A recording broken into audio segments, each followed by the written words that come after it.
Tema kita adalah selfless life. Lawan dari selfish life yang saya sampaikan minggu yang lalu tentang orang kaya yang bodoh itu.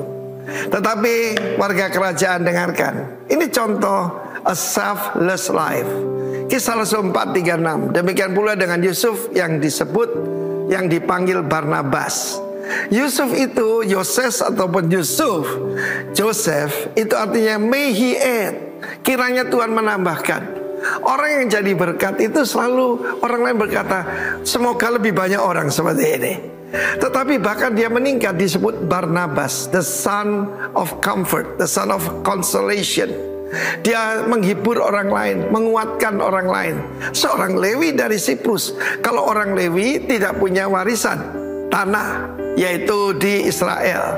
Tapi dia rupanya seorang pengusaha sekalipun dia jauh di Cyprus. Ketika dia kembali ke Israel, dia menjual ladang miliknya, lalu membawa uangnya itu dan meletakkannya di depan kaki rasul-rasul. Saudara, untuk didistribute, dibagikan bagi setiap orang yang membutuhkan. Saya percaya itu salah satu acid test daripada warga kerajaan adalah love. Seperti saya ucapkan, kasih itu bukan sesuatu, tetapi kata kerja. Haleluya. Love in action. Ya, bukan cuma humility in action, tapi love in action. Dia meletakkan di kaki rasul-rasul. Artinya dia percaya kepada penting sekali kita sebagai para pemimpin bisa dipercaya, terutama soal keuangan. Di lembah pujian ini sejak yaitu 20 tahun yang lalu ya, ketika gedung ini berdiri 25 tahun yang lalu, maka kita memakai yaitu accountant publik ya, public accountant. Dan saat itu ya jemaat kita tidak sebesar sekarang. Tetapi kita mau tentang akuntabilitas. Seorang pemimpin harus bisa dipercaya. Dan ini gambaran daripada a selfless life. Dan dia begitu diberkati karena kemudian Tuhan mempercayakan lebih lagi. Kalau orang bisa dipercaya hartanya orang lain, maka hartanya sendiri dia bisa juga dipercaya. Dia diberikan harta yang sesungguhnya, the true riches. Bahkan kita tahu bagaimana dia menampung Rasul Paulus, mengenalkannya kepada para rasul-rasul, dan dia sendiri menjadi rasulnya Tuhan Yesus. Dan dirikan beberapa gereja termasuk Antioquia yang menjadi pusat daripada kegerakan pada zaman itu. Dimulai dari seorang pengusaha yang cinta Tuhan bernama Barnabas, yang dipanggil Barnabas. Tetapi pasal 5 ayat 1, ada sepasang suami istri. Mereka melihat bagaimana semua orang berbicara baik tentang Yoses yang disebut Barnabas. Ini bernama Ananias dan Safira. Mereka juga ikut-ikutan. Mereka menjual sebidang tanah, tetapi tidak diberikan semuanya, dan dikatakan semuanya diberikan. Pada saat dia berikan di kaki Rasul Petrus, maka Petrus berkata, Ananias, mengapa hatimu dikuasai iblis? Coba saudara lihat, ukuran daripada kerohanian gampang dilihat. Bagaimana mengelola keuangan ya. Engkau mendustai Roh Kudus berani-beraninya, menahan sebagian hasil penjualan tanah. Sebelum dijual tetap milikmu, sekarang juga milikmu. Dan apa yang terjadi? Dia drop dead, dia rebah dan mati. Kemudian juga istrinya, saudaraku. Karena itu kita sebagai warga kerajaan, let's check our heart. Apakah kita mencari pujian seperti Ananias Safira, atau tidak mencari pujian seperti Yoses Barnabas itu, yang kemudian menjadi rasul? Dia dipercaya the true riches. Shalom warga kerajaan. Haleluya.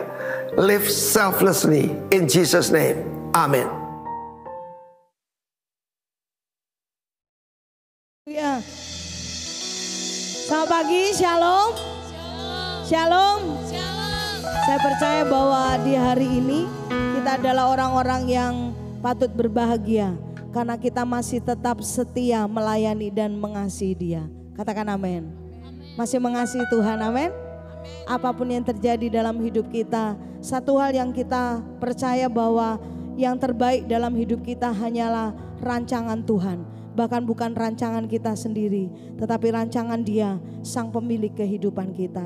Mari kita bersatu hati dalam doa. Tuhan, terima kasih untuk penyertaan-Mu. Terima kasih untuk setiap karya perbuatan tangan-Mu yang ajaib dalam hidup kami. seringkali tidak terpikirkan, tapi Tuhan kerjakan dalam hidup kami. Dan itulah sebabnya Tuhan, kami sungguh kagum dan terpesona akan Engkau Tuhan. Kami mau meninggikan Engkau, bermazmur bagi Tuhan, bersorak, menyanyikan tentang perbuatan Tuhan lewat ibadah saat ini Bapa. Terima kasih Tuhan. Pagi hari ini bersama dengan seluruh warga kerajaan, kami menyatukan hati berdoa buat bangsa kami yang kami kasihi, bangsa Indonesia. Kami memberkati kota kami, Kabupaten Jember, dalam nama Yesus. Telah diberkati tanahmu, telah diberkati airmu, udaramu diberkati dalam nama Yesus. Kami berdoa Tuhan, biarlah di waktu-waktu ini ada begitu banyak goncangan terjadi, tapi kami tetap percaya Tuhan, rancanganmu bagi Indonesia dan Jember adalah rancangan yang ajaib dan sempurna. Pasti terjadi dalam nama Yesus. Kami percaya Tuhan, setiap tanah yang kering menjadi berair dalam nama Yesus, menjadi subur Tuhan dalam nama Yesus. Kami berdoa memberkati pemerintahan atas bangsa dan kota ini, memberkati mulai dari presiden, wakil presiden, sampai semua Tuhan perwakilan rakyat yang ada. Dan juga kami berdoa Tuhan untuk Bapak Bupati dan Wakil Bupati di Kabupaten Jember, sampai jajaran yang terendah. Biarlah kiranya hikmat yang daripada Tuhan, roh yang takut akan Allah, Tuhan terus menaungi kehidupan para pemimpin kota dan bangsa kami ini Tuhan. Terima kasih Bapa, biarlah seluruh aspek Tuhan dalam kota dan bangsa ini semakin diberkati oleh Tuhan. Terima kasih Tuhan, dan biarlah setiap kami gerejamu, kami boleh semakin menyatakan kasih-Mu, kehadiran-Mu, pribadi-Mu Tuhan bagi lingkungan di sekitar kami Bapa. Terima kasih Tuhan, membawa dalam doa kami terus Tuhan untuk Gembala senior kami Pastor Timotius Arifin dan istri, memberkati juga Gembala Rayon Tuhan kami Bapak Pastor Ishak Latif dan istri, memberkati Gembala Sidan di tempat ini Pastor Benny Kristanto dan istri. Kami percaya Tuhan, kami terus menopang hamba-hamba-Mu ini dalam doa kami. Kiranya kasih setia rahmat Tuhan, visi yang daripada Tuhan, pewahyuan demi pewahyuan, hikmat-Mu menaungi hamba-hamba-Mu ini untuk terus rencana-Mu dikerjakan lewat hamba-hamba-Mu. Khususnya kami ada di GBI Rock Jember Tuhan, untuk hidup kami semakin hari kami boleh semakin menggenapi rencana-Mu dalam setiap kehidupan kami. Terpujilah nama-Mu Tuhan kekal selama-lamanya. Saat pagi hari ini kami menyerahkan seluruh rangkaian ibadah ini Tuhan. Kami percaya saat ini Tuhan, kami tidak sedang meminta, tapi kami sedang membawa persembahan kami, yaitu pujian syukur kami di hadirat-Mu Bapa. Terima kasih Tuhan, kami mulai ibadah saat ini di dalam nama Yesus Kristus Tuhan. Kami beri hormat bagi Engkau yang hadir di tengah-tengah kami, yang sepakat Dia ada di tengah-tengah kita. Sama-sama katakan amin. Katakan amin. Boleh tepuk tangan buat Allah kita. Kami siap dilawat oleh Engkau. Kami siap juga membawa penyembahan kami Tuhan. Terima kasih Bapa. Ku datang menyembah,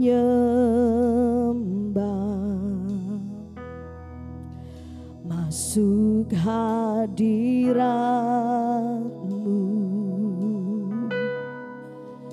Ku datang tersungkur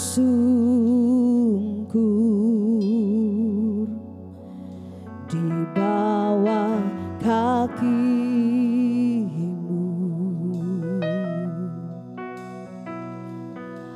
sebab ku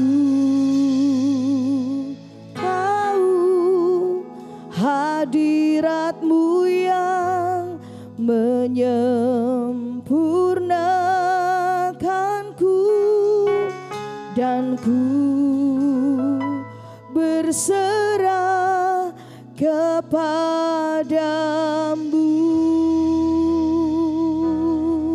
Ku datang Tuhan, ku datang menyembah, masuk hadirat-Mu. Ku datang tersungkur di bawah kaki-Mu.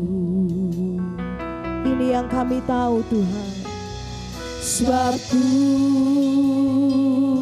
tahu hadirat-Mu yang menyempurnakanku, dan ku berserah kepadamu.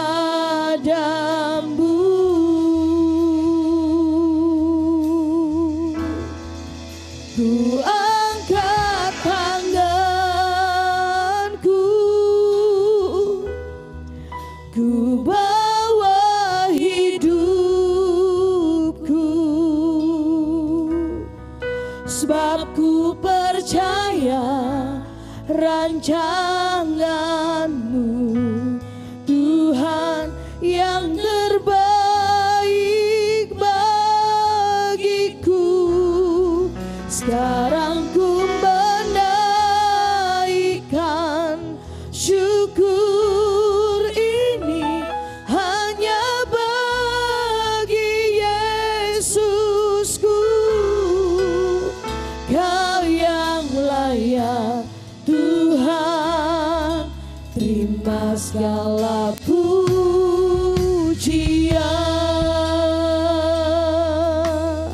Bersama bawa penyembahan-Mu dan menyembah, masuk hadirat-Mu. Ini kami ya Tuhan, siap untuk Engkau lawan. Kami bawa penyembahan kami bagi-Mu, Yesus Tuhan. Di bawah kaki-Mu, sebab ku tahu, sebab ku tahu hadirat-Mu yang menyempurnakanku, dan ku berserah kepadamu. Ku angkat tangan bagi-Mu, ku angkat tanganku, ku bawa hidupku, sebab ku percaya rancangan-Mu, Tuhan, yang terbaik bagiku. Sekarang ku menaikkan syukur ini hanya bagi Yesusku. Hanya Yesus yang layak. Terima segala pujian kami, terima segala pujian. Kami datang Tuhan, kami datang menyembah, masuk hadirat-Mu, masuk hadirat. Oh, kami tersungkur Tuhan, datang tersungkur. Kami beri hormat bagi-Mu Yesus. Di bawah kaki-Mu, oh, sebab ku tahu hadirat-Mu yang menyempurnakanku, dan ku berserah kepadamu Tuhan, berserah kepadamu. Ku angkat tangan, ku angkat tanganku,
pujian penyembahan-Mu.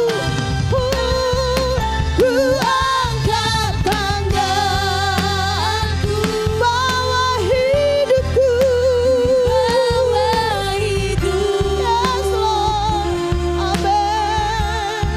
Sebab ku percaya rancangan-Mu, Tuhan, yang terbaik bagiku. Sekarang ku menaikkan syukur ini hanya bagi Yesus, Yesus yang layak. Haleluya. Sekali lagi, angkat hatimu kepada Tuhan. Ku angkat tangan bagimu. Ku angkat tanganku, ku bawa hidupku.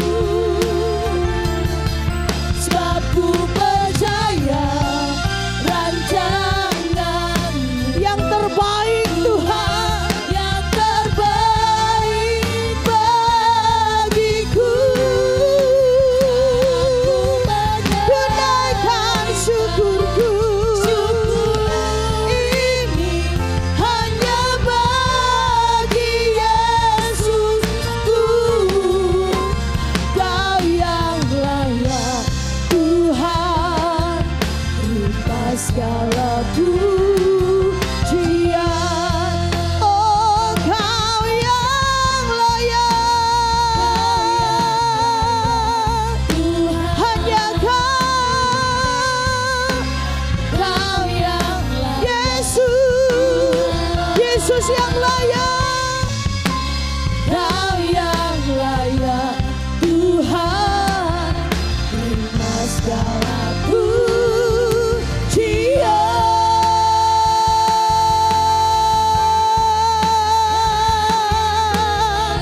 Kau yang layak, terima syukur hanya Yesus. Terima segala pujian, segala hormat, kejayaan bagi tatamu, Tuhan. Kemuliaan bagi Raja segala raja. Kau yang berkuasa atas hidup kami, berdaulat. Haleluya. Ku percaya, ku yakini rancangan-Mu, Tuhan. Apapun yang terjadi dalam hidupku, ku tetap percaya Kau pegang hari esokku, Tuhan. Kau pegang hidupku. Haleluya. Terpujilah nama-Mu. Ku tetap beria-ria di dalam Engkau.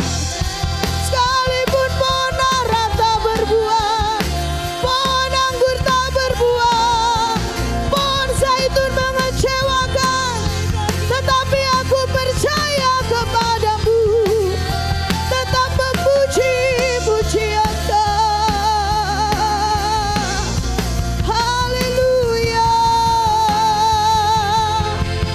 Yesus, Yesus.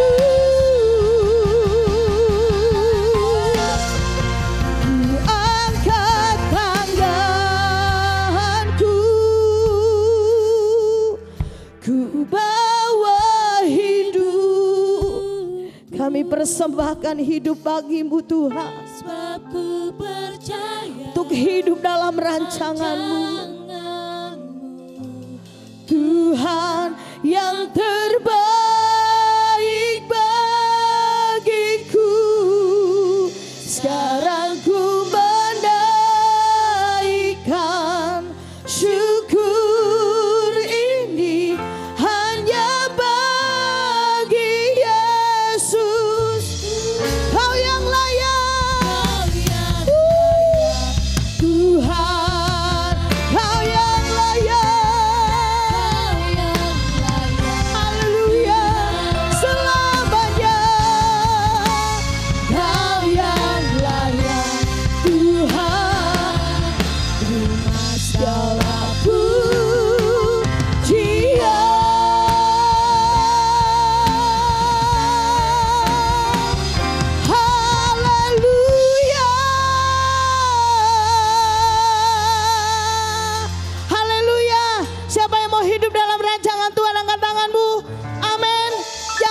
hidup dalam rancangan kita sendiri. Apapun yang terjadi Tuhan, kami mau terus memberi hidup bagimu. Amin. Hidupku ada di tangan-Mu. Kau beri rancangan yang terindah. Amin. Tak hanya yang baik saja yang ku terima dengan sukacita. Walau dirembukan, walau jiwaku terkoyakkan, pujianku takkan terhentikan. Roh-Mu yang memberi penghiburan. Siap pikul salib, amin. Haleluya. Akan ku pikul salibku, syukurlah kasih setiamu. Ku bertahan, kau kuatku, teguhkan imanku. Hey! Ku mau tetap bersyukur, senantiasa bersyukur. Kembali warga kerajaan Allah, naikkan syukurmu bagi Allah-Mu. Biar kehendak-Mu terjadi, ku mau tetap bersyukur, senantiasa bersyukur. Hatiku kan bersuka, sebab hari ini hari yang terbaik. Glory bagi-Mu Tuhan. Haleluya. Hidupku ada di tangan-Mu. Kau beri rancangan yang terindah. Tak hanya yang baik saja yang ku terima. Walau tubuhku dirembukan, walau jiwaku terkoyakkan, hujanku takkan terhentikan. Ada Roh-Mu Tuhan Yang memberi penghiburan. Oh, akan ku pikul salibku, syukurlah kasih setiamu. Ku bertahan, kau kuatku, teguhkan imanku. Ku mau tetap bersyukur, senantiasa bersyukur. Segala yang ku Biar kehendak-Mu, oh ku bersyukur, tetap bersyukur, senantiasa bersyukur. Hatiku kan bersuka, sebab hari ini hari yang terbaik. sukacita kami penuh, sekalipun kami pikul salib Tuhan. Haleluya. Akan ku pikul salibku, syukurlah kasih setiamu. Ku bertahan, kau kuatku, teguhkan imanku. Oh, akan ku pikul. Ku Yes Lord, kasih setiamu. Amin.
Kami terus pegang firman-Mu Tuhan dalam setiap kehidupan kami. Sebagai bentuk kami percaya kepada rancangan Tuhan. Katakan amin.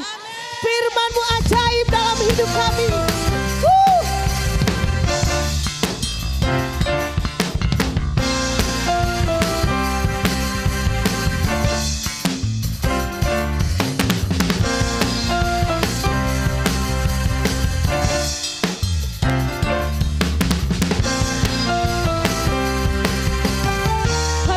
Hidupi firman-Mu Tuhan, firman-Mu Tuhan, berita bagi kakiku. Janji-Mu terang bagi jalan-jalanku.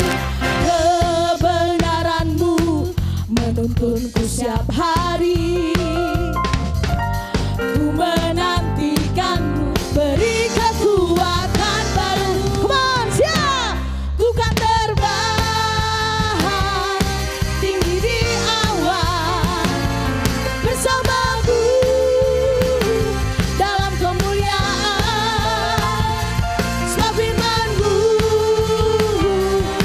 teguh menopang, ku kan aman di dalam-Mu Tuhan. Sama-sama sorakan, hey! Sorakan, hey! Kami percaya Yesus.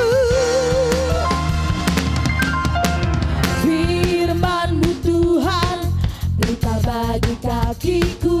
Janji-Mu, janji-Mu terang bagi jalan-jalanku. Kebenaran-Mu menuntunku setiap hari. Nantikan Tuhan setiap hari. Menantikan, beri kekuatan baru. Rentangkan tanganmu, sing. Ku kan terbang tinggi di awan bersamamu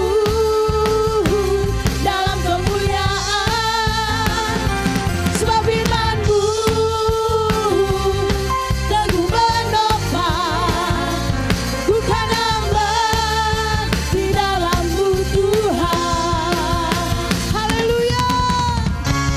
Jalanku di atas jalan-jalanku.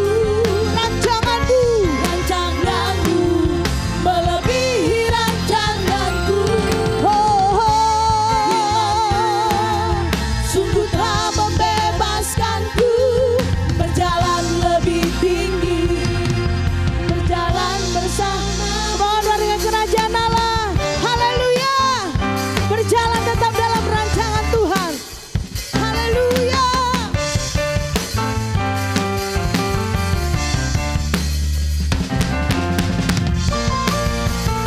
Kami bersyukur Tuhan. Rancangan-Mu adalah rancangan yang sempurna, tidak pernah gagal dalam hidup kami. Haleluya. Terbang tinggi di awan bersamamu dalam kemuliaan. Sebab firman-Mu teguh menopang, ku aman dalam-Mu, dalam-Mu.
ketetapan hati kami tetap setia mengasihi, tetap setia mengerjakan kehendak-Mu, tetap setia berdoa, tetap setia bergaul karib dengan Engkau, tetap setia melayani Engkau Tuhan.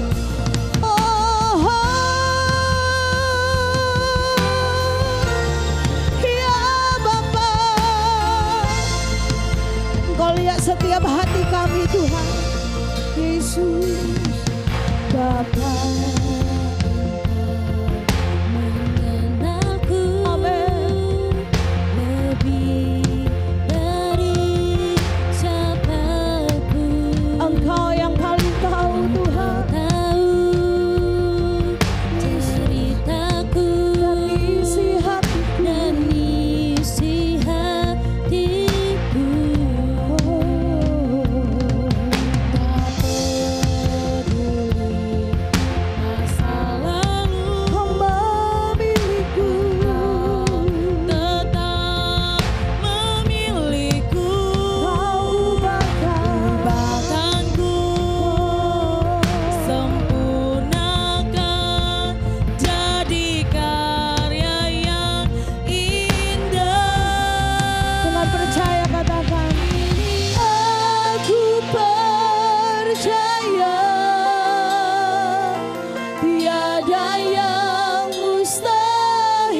Sebab ku yakini Kau yang memiliki hidupku.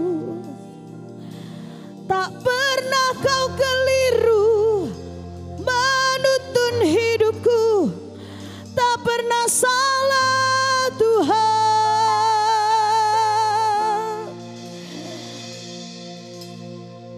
Sekalipun badai, sekalipun lembah yang kelam, tak ada yang dapat menghentikan kami. Terus tetap melayani, mengasihi, mencintai Engkau. Kami bawa hidup kami bagimu.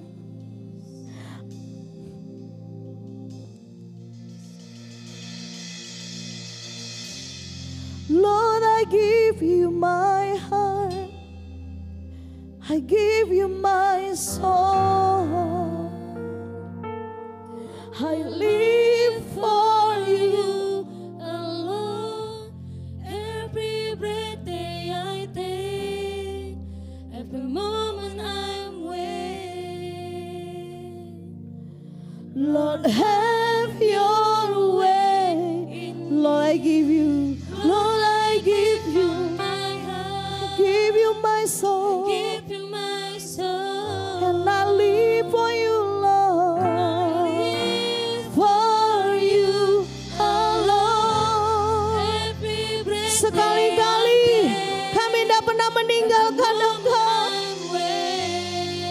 Oh, Lord, have your way in me. Lord, I give you my heart. I give you my soul. I live for you. I live for you alone. Every breath that I take, Every moment I'm away. Lord, have your way in me. Lord, have your way in me. Lord, have your way in me.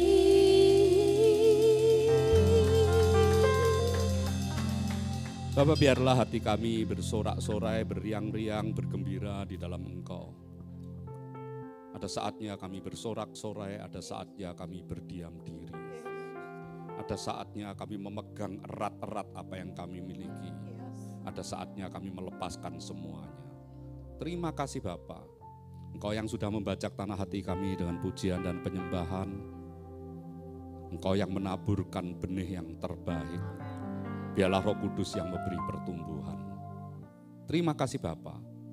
Kami percaya setiap firman yang ditaburkan tidak akan kembali dengan sia-sia. Tetapi sesuai dan respon dan pertumbuhan yang dikerjakan oleh Roh Kudus sendiri. Akan berbuah 30 kali lipat, 60 kali lipat, bahkan 100 kali lipat ganda. Berbicaralah Tuhan karena kami siap untuk mendengar. Hanya di dalam nama Tuhan Yesus. Setiap orang percaya bersama saya, mari sama-sama katakan, amin. Shalom, apa kabar Bapak Ibu? Tema kita bulan ini adalah tidak egois ya, hidup yang selfless. Jadi harus justru memberkati orang lain. Ada yang tahu berapa tangga naik ke atas di sini?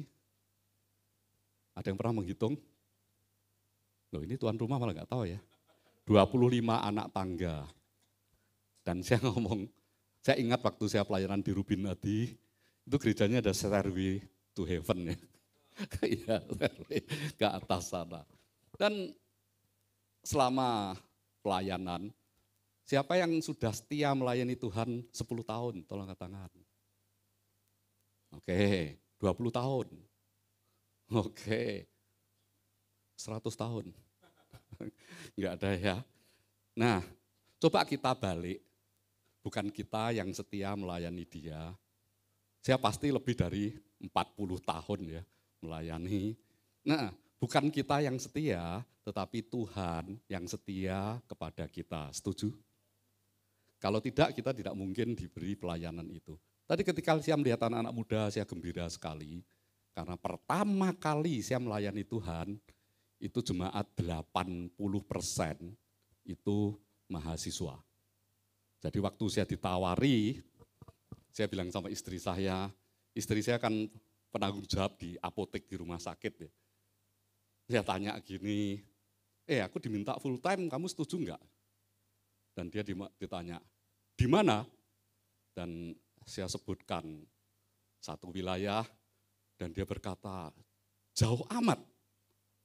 Jadi artinya nanti kamu pindah kewarganegaraan. Saya enggak lah, paling permanen resident sudah bisa, jangan citizenship. Dan akhirnya saya terbang ke sana dan anak-anak muda semua.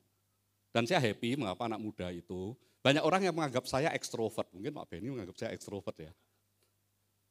Jarang yang menganggap saya introvert. Tapi ada yang berkata begini, kalau kamu ekstrovert, gak mungkin kamu bisa menulis sekian banyak buku. Betul ya? Penulis buku itu biasanya introvert. Dan saya itu ternyata ambivert. Bisa ekstrovert, bisa introvert. Waktu saya masih di Melbourne, saya di rumah terus loh. Tetapi yang luar biasa itu justru anak-anak mudanya. Senin, kalau di sini Sabtu ya, libur hamba Tuhan ya. Oh Senin, ikut Senin, karena saya dengar ada yang Sabtu sekarang. Ada yang Sabtu. Nah, karena Senin, setiap Senin itu mahasiswi-mahasiswi banyak nelpon mahasiswa. Kok hari ini nganggur gak? Dan saya berkata nganggur. Ini mumpung winter, ayo kita ke ski resort gitu misalnya untuk main ski. Dan saya masih ingat persis sampai sekarang gak pernah lupa sama saya. Itu sudah minggu malam selesai pelayanan, dia tanya, kok besok santai. Tak jemput ya, kemana? Ya main ski. Oh saya langsung jawab, iya padahal saya nggak bisa loh main ski. Sepatu roda aja nubruk lemari, betul ya.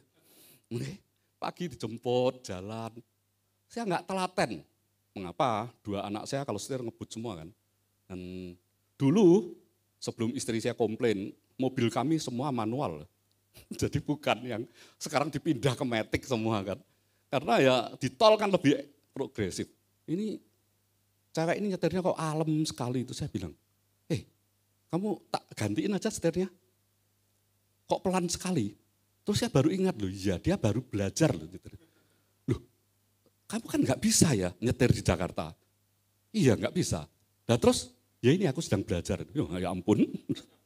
Belajar ya sepanjang jalan saya pucet, betul ya. Tapi itulah artinya dia itu mau memberi waktunya. Dan tadi waktu Pak Timotius Arifin ngasih suara gembala ya, itu saya terkesan karena apa yang dia katakan, itu yang dia lakukan. Saya masih ingat waktu saya pelayanan di Lembah Pujian, beberapa kali saya ke sana, suatu kali saya datang, sampai di rumahnya kan deket ya, dengan jalan kaki dari gereja gitu. Pak Arifin lihat, saya baru turun dari bandara, lihat pulpen saya, mereknya, tahu ya, Pilot. Meskipun Pilot lah murah kan, betul ya. Sama Pak Arifin diambil, taruh di meja. Saya kira loh, jangan dipakai lah ini. Loh kok nggak dipakai gimana? Dia masuk ke kamar, saya dikasih Montblanc. Terus saya bilang, sering-sering aja. Betul ya, sering-sering aja. Saya itu punya Montblanc ya gara-gara Pak Timotius Arifin biasa. Apa saya pakai juga enggak, nanti hilang. Terus ditanya, Pilot hilang ya enggak apa-apa lah. Betul ya. Dan pulangnya saya dikasih aromaterapi sama Bu Vivi. Loh kok aromaterapi? Untuk istrimu? Oh iya, untuk saya enggak cocok ya. Oke, sama taplak meja dari bambu gitu. Wah ini tradisional sekali ya, keren ya. Dan suatu kali saya pelayanan Pak Arifin pas gak ada, saya diantar sama sama Bu Arifin, lebih baik Bu Arifin ya daripada sebut namanya. Gitu. Istri saya juga dipanggil namanya sih, Bu Vivi gitu. Diajak ke toko gerabah, terus dia bilang, Pak ambil satu aja, nanti bisa dibentuk sendiri loh, custom. Terus saya bilang, lah ini lama loh, gak apa-apa, pesen aja nanti kami kirim. Nah kadang-kadang untuk bisa memperhatikan orang lain itu enggak gampang, setuju? Coba tanya sebelah, kamu mau enggak memperhatikan aku gitu? Coba tanya sebelah. Mau enggak? Ini bilang mau, pulang aku traktir ya. Nah iya dong. Nah hari ini saya bicara soal frugal living. Apa sih frugal living itu? Itu adalah God's calling. Jadi panggilan Tuhan itu adalah frugal living itu adalah hidup hemat. Hidup hemat. Siapa yang suka nyelengi kayak gini? Masuk dalam, biasanya apa? Celengannya berupa apa? Ayam. Satunya? Babi. Ya bener, babi. Saya lebih suka yang babi gede soalnya, betul ya? Oke, babi. Itu enggak mikir itu. Celengan babi itu enggak setiap orang mau loh, betul kan? Oke, nah istilah frugal living belakangan ini makin ngetop saja. Mengapa? Karena ya ini ada tagar katanya Indonesia gelap, Indonesia darurat, ekonomi gonjang ganjing, IHSG anjlok, betul ya? Kemarin anak saya berkata begini, "Pak, ini saham papa yang di pen-in tak jual ya." Terus saya bilang, "Loh, ini kita sedang turun loh sahamnya." "Enggak apa-apa, coba dicek. Papa sudah untung 141% loh." Jadi memang kalau di saham itu lebih tinggi daripada di tabungan. Ya sudah enggak apa-apa. Setelah dijual saya tanya, "Untuk apa?" "Aku yang butuh, Pak." "Oh, kamu yang butuh? Sahamnya papa yang ditidol." Wah, ini ruwet ini, betul ya? Terus saya bilang, loh, nanti kalau murah lagi kamu beli lagi loh. Jangan hanya dijual habis ya. Enggak apa-apa katanya, yang penting saham di surga, setuju? Nah, katanya rakyat bonyok, betul ya? Nah, apa itu frugal living? Frugal itu hemat, sedangkan living itu hidup. Jadi artinya hidup hemat. Hidup frugal menurut Eko Indarto, ini analisis keuangan, banyak ngajarin juga tentang saham, tentang investasi. Itu adalah berarti bijaksana menggunakan uang secara apa?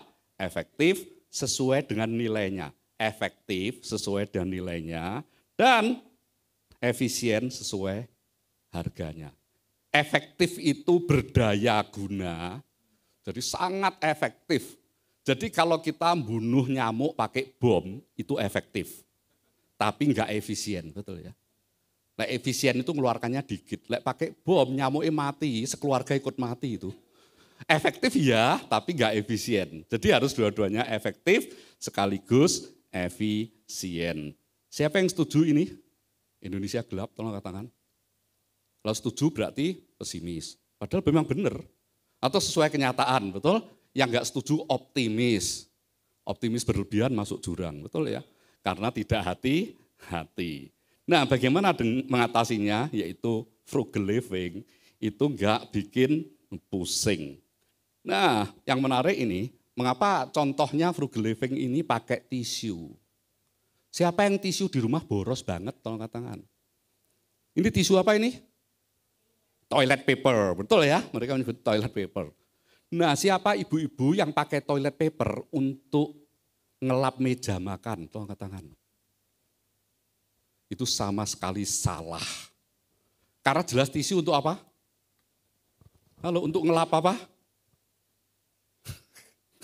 Kalau di toilet untuk ngelap apa? Betul ya? Nah, apalagi setelah ngelap itu terus ngelap meja makan. Katanya irit. Itu enggak ngirit, itu jijiki, betul ya? Nah, jadi tisu itu sebetulnya paling keren itu orang Indonesia. Saya itu juga risih itu ketika di US, di Kanada, itu saya risih kalau hanya di toiletnya hanya ada tisu. Mengapa? Yang benar itu dicuci pakai air, betul ya. Dan semalam saya lihat TikTok yang luar biasa. Ternyata burung itu ketika buang kotoran, itu dicuci di sungai. Terus komentar di bawah gini, burung aja tahu dicuci pakai air, kok ada orang pakai tisu. Itu nyindir orang bule ya.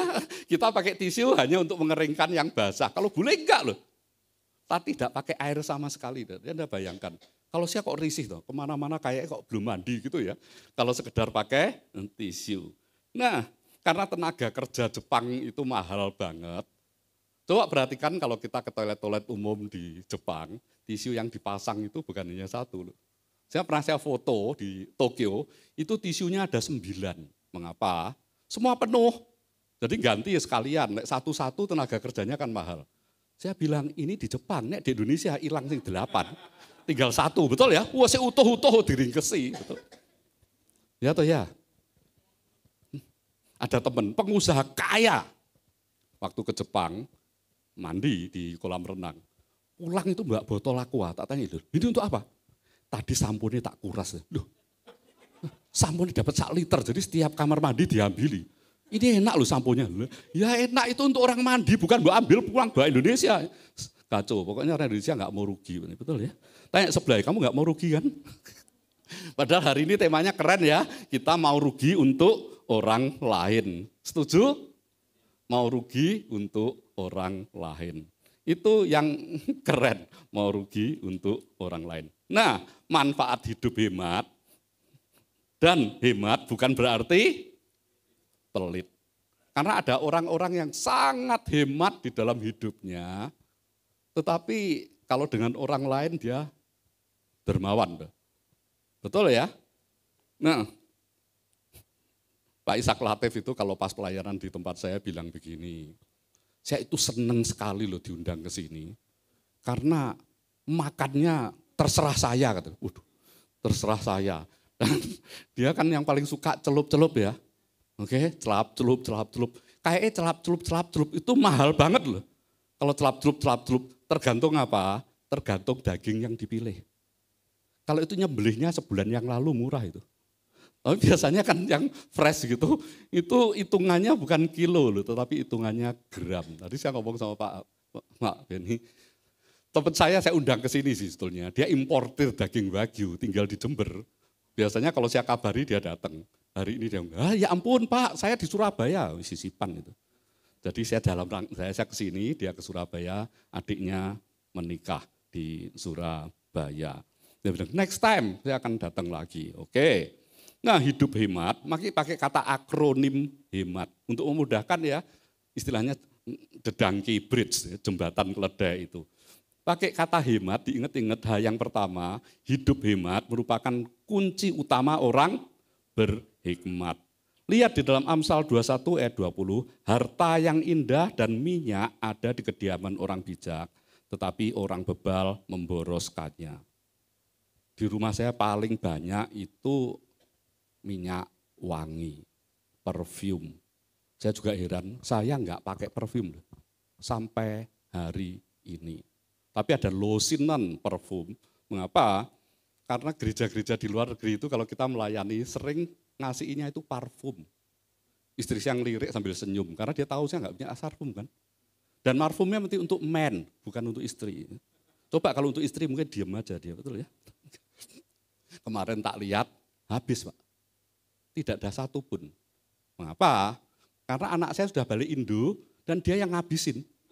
Ya ampun, istri saya bilang, lihat itu, keluar masuk wangi semua, pusing kepalaku. Soalnya pakai parfum, merasa parfum gratisan ya pakainya banyak. Saya juga risih itu pakai parfum.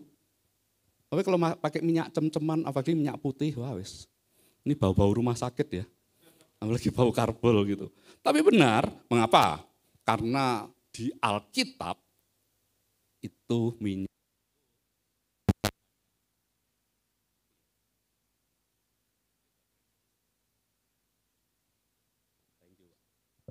Kayaknya baterainya enggak hemat ini ya. Enggak frugal. Oke ya.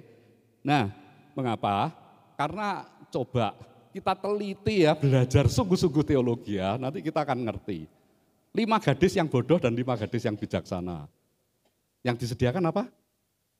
Minyak. Betul ya, kalau minyak habis, masalah enggak masalah? Masalah. Janda yang anaknya mau diambil sebagai budak, datang ke Nabi. Apa yang disuruh siapkan? Bejana-bejana untuk diisi minyak. Soalnya minyak itu memang, yaitu lambang berkat sih sebetulnya. Kalau minyak kita banyak, itu berkat kita banyak. Kenal Amos Jayaratnam ya? Ya, suatu kali dia datang KKR 3 hari di Surabaya. Saya dihubungi panitia, Pak salah satu ya interpreter. Saya bilang ya, karena salah satu. Di hari terakhir berkata, Bapak semua yang nerjemahin. Karena 2 penerjemah yang lain sakit, kalau pusing tuh. Nah ini yang lain sakit, saya 3 hari bisa ikut sakit itu, betul ya? Hari terakhir ada pengurapan minyak itu, semua diurapi. Selesai makan kan saya tetap dampingi dia. Terus saya bilang, bro, tadi semua jemaat kamu urapi kok aku enggak ya? Lah aku lo dampingi kamu 3 hari berdiri dikira enggak butuh urapan. Langsung panggil panitia nih, tolong minyaknya tadi ambilkan ya. Bukan yang di ini loh, bukan yang dilepek ya, tapi yang di botol. Ternyata saya diurapi sampai kembloh. Oh, ini ngerjain ini. Ini urapannya melimpah. Katanya. Ya baru itu keramas ya, betul. Oke, kalau nggak tepat dia nggak berani berkata seperti itu.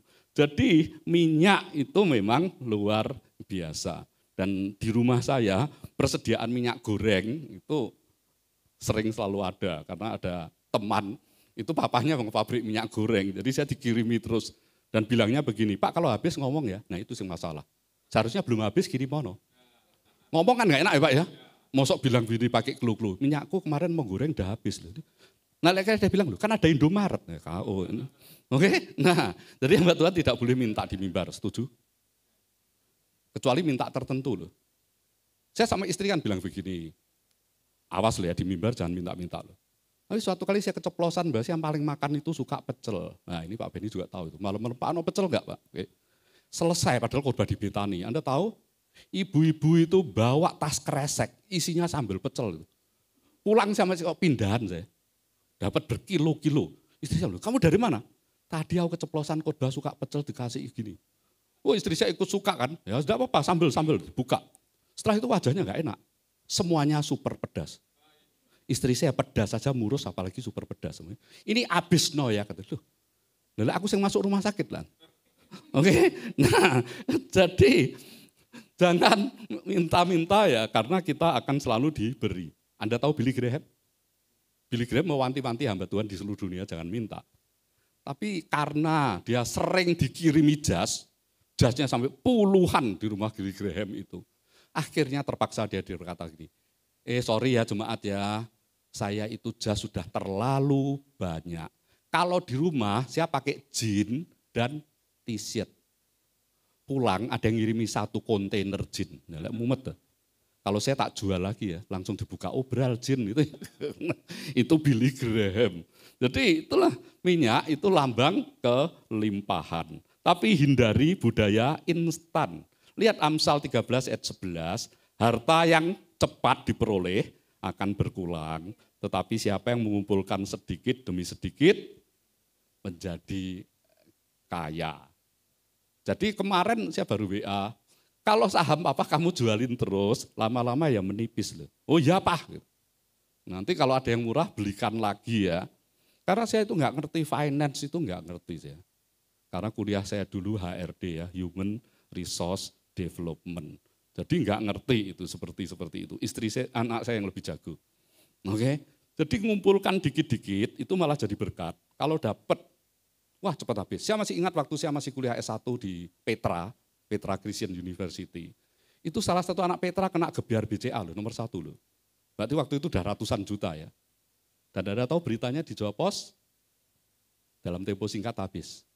Mengapa? Anak muda kalau dikasih begitu, apa-apa saja dibeli. Betul ya? Apa yang paling senang dibeli? Yang limited edition. Betul ya? Jadi kalau sepatu gitu yang ada signature-nya, ada tanda tangannya. Dan kalau mau beli itu yang berhikmat. Artinya apa? Tunggu sampai dia nggak laku. Nanti kan murah. Saya punya sepatu Keds yang ada tanda tangannya Iron Man. Dan orang berkata, loh kamu bisa dapat begini. Nah suatu kali saya datang, pas itu tak tanya, pas di obral. Jadi saya beli kok ukurannya pas, nggak pakai sama sekarang. Mengapa? Saya bilang sama anak saya, nanti di eBay aja, siapa tahu ada yang mau ngoleksi gitu-gitu, yang ada tanda tangannya Iron Mas, betul ya? Jadi lebih seneng orang yang suka ngoleksi begitu kan keren. Kita nggak usah aja dipakai, dijual lagi. Nah itu baru berhikmat. Oke? Nah jadi kalau cepat dapat, isekam, isegu, ngerti apa yang luar biasa. Oke? Jadi boros banget gitu. Dua, dikatakan apa? Milik yang diperoleh dengan cepat pada mulanya, akhirnya tidak diberkati. Bukan hanya cepat habis, tetapi juga tidak diberkati. Jadi frugal living itu artinya ya hemat tapi tidak pelit. Hemat tapi tidak pelit. Oke, yang kedua, enyahkan sekecil apapun unsur serakah. 1 Timotius 6 ayat 10. Karena akar segala kejahatan ialah cinta uang. Ini yang sering kali misquote ya, salah dikutip ya. Karena katanya uang itu akar segala kejahatan, ya enggak lah. Tapi akarnya itu adalah cinta uang. Sebab oleh memburu uanglah beberapa orang telah menyimpang dari iman dan menyiksa dirinya dengan berbagai-bagai duka. Oktober yang lalu, Anda mungkin baca ya berita viral ada pengusaha yang tertipu, miliaran uangnya, tidak tahu berapa puluh miliar yang hilang, betul ya? Itu adik di jemaat kami, dan saya nggak berani tanya sih, dia nggak berani tanya. Saya lihat mersinya masih dipakai, berarti nggak habis-habis banget ya.